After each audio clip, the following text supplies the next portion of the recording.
শেষ রাত্রে আল্লাহ পাক প্রথম আসমানে নেমে আসেন। কিভাবে নেমে আসেন আমরা জানি না, ওইটার কাইফিয়ত ব্যাখ্যা করার আমাদের দরকারও নাই। আল্লাহ পাক বলেছেন, বাস ঈমান রাখি। এবং আল্লাহ পাক আহ্বান করতে থাকেন, কে আছো আমার কাছে কিছু চাইবা আমি তোমাকে দিব, সুবহানাল্লাহ। কে আছো আমাকে ডাকবা আমি তোমার ডাকে সাড়া দিব, কে আছো আমার কাছে ক্ষমা চাইবা আমি ক্ষমা করে দিব। এইভাবে ফজর পর্যন্ত আল্লাহ পাক আহ্বান করতে থাকেন। আমরা ওই সময় ফেসবুক চালাই, রিল্যাক্সে ঘুম দিই। তাহলে নামাজের আজান কানে যায়, নামাজ পড়ি না, কোরআন বাসায় আছে তেলাওয়াত করি না, খুলেও দেখি না, 40 কুলখানি বাদ দিয়ে।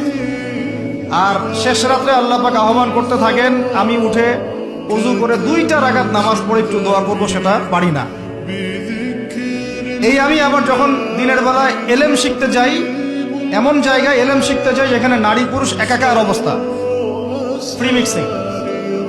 আমি এমন এলেম শিখতে চাই যে এলেমটা আমাকে 20 বছরে 20টা সূরাও শিখায় না, 20টা হাদিস আপনার মুখস্থ নাই। আমি চ্যালেঞ্জ করতেছি আপনাকে।